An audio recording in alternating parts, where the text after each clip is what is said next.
प्रेरणाधार सुंदर सर जी,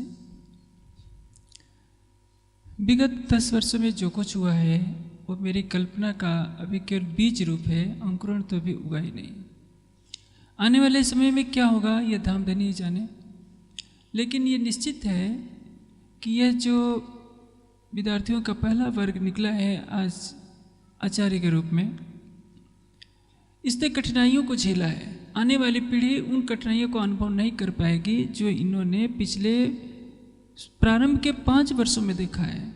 अनेक अभावों से ज्ञानपीठ ग्रसित रहा और इन्होंने हमेशा साथ निभाया है।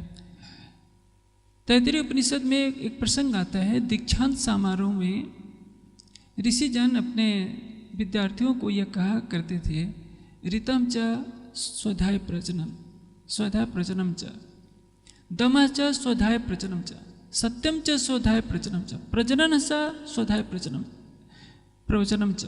यानी विद्यार्थियों, तुम घर भी जा रहे हो, गृहस्थ जीवन में भी जाना, तो स्वाध्याय और प्रवचन को बंद नहीं करना।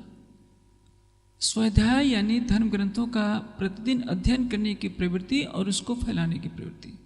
हम जो 100 हाथों से यदि बटोरते हैं तो 1000 हाथों से लुटाने की प्रवृत्ति रखनी चाहिए। यदि हम ज्ञान का संचय करेंगे तो वो ज्ञान नष्ट हो जाएगा। जितना आप बांटोगे उतना ही ये ज्ञान बढ़ेगा। और हमारी ये भावना होनी चाहिए कि हम अपनी भूलों को सुधारें, हम वैश्विक स्तर पर सोचें। आज हमारा समाज छोटे छोटे टुकड़ों में बटा हुआ है, छोटी छोटी बातों को लेकर संघर्ष की स्थिति बनी हुई है। हमें एक व्यापक दृष्टिकोण लेकर के चलना होगा कि किस तरह से हम सारे विश्व में ज्ञान फैलाने की जो हमारी भावना है उसकी तरफ हम तेज़ी से कदम बढ़ा सकते हैं।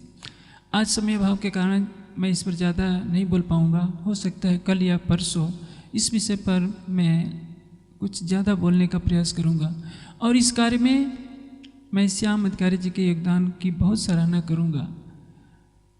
सेवा तो बहुत लोग करते हैं, लेकिन 2000 किलोमीटर पर अपनी पत्नी और बच्चे को अकेले छोड़कर केवल बच्चों के भविष्य के लिए वो यहाँ रह रहे हैं।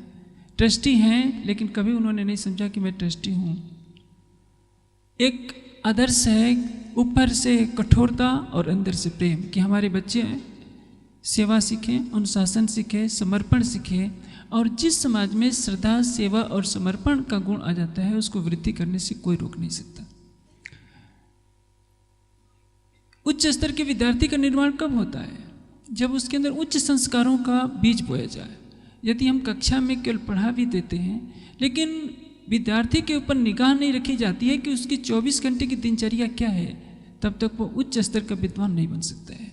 और इसके लिए जिसको वार्डन कहते हैं, हिंदी में उसको संरक्षक कहते हैं, संरक्षक की महत्वपूर्ण भूमिका होती है। इतने 50 बच्चे हैं, उनकी देख रेख करना बहुत कठिन कार्य होता है। और मैं धामधनी से प्रार्थना करता हूँ कि श्याम अधिकारी जी को और शक्ति दे। एक सीमा सुरक्षक दल का रहा हुआ व्यक्ति जो हमेशा गोलियों से जूझता रहता है, जब किसी काम में लग जाता है तो अपना सब कुछ सौंप देता है। और ऐसी भावना की आवश्यकता है। ज्ञानपीठ में यदि 1000 कमरे भी बना दिए जाएं, सुख सुविधाएं भी बढ़ा दी जाए, तो महान विद्वान को तब तक जन्म नहीं दे सकती जब तक ज्ञानपीठ में महान आदर्श वाले विद्वान नहीं होंगे और आचार्य नहीं होंगे और संरक्षक नहीं होंगे। इसलिए जो धन देने वाले सुंदर साथ हैं वो तो सारी सुविधाओं की व्यवस्था कर सकते हैं, लेकिन विद्वान तो आचार्य ही बनाएंगे और विद्वान ही ज्ञान का प्रचार करेंगे। इस कार्य में आचार्यों की विशेष भूमिका है। संरक्षक यानी जो वार्डन जिनको कहते हैं, देखभाल करने वाले, उनकी बहुत बड़ी भूमिका है। आज के बच्चे कल को आचार्य बनेंगे। हो सकता है धामधनी की विशेष कृपा हो, संसार इनके पीछे चले, लेकिन वो बच्चे हमेशा याद करेंगे कि हमको तैयार किसने किया। आचार्यों ने किया, श्याम अधिकारी ने हमें तैयार किया। मैं धामधनी से एक बार नहीं 1000 बार ये निवेदन करता हूँ, सबका सहयोग है। जो अर्थ की सेवा कर रहे हैं, इस महान उद्देश्य को पूरा करने में उनका भी विशेष महत्व है। तन से, मन से, धन से जो समर्पित हैं, लेकिन जो व्यक्ति सवेरे भोर से 4 बजे प्रातःकाल से लेकर रात के 10 बजे तक बच्चों के पीछे लगा रहता है। वो बच्चों को झिड़की देने में भी झिझकता नहीं है। उसको मालूम है कि बच्चे बुरा भी मानेंगे, लेकिन उसको चिंता नहीं होती। उनको मन में रहता है कि यदि मैंने इनको लाड किया तो उनको गलत संस्कार लग सकते हैं, और जिस कसौटी पर मैं कसना चाहता हूँ वो महान विद्वान नहीं बन सकते। हमेशा इस बात को याद रखिए, लालने बहवह दोषा ताड़ने बहवह गुणा। शिष्य और पुत्र की यदि दिखावटी प्यार किया जाए तो कभी भी महान विद्वान वो नहीं बन सकता है। और आचार्य वही महान विद्वान बना सकते हैं जो अंदर से तो बहुत प्रेम रखें, लेकिन अनुशासन में किसी तरह की ढिलाई नहीं, उसमें कोई समझौता नहीं। सच्चिदानंद परब्रह्म की कृपा बरसती रहे। आज मैंने कहा शुरू में कि अभी ज्ञानपीठ का एक बीज बोया गया है, अंकुरण अभी हो रहा है, पौधा नहीं हुआ।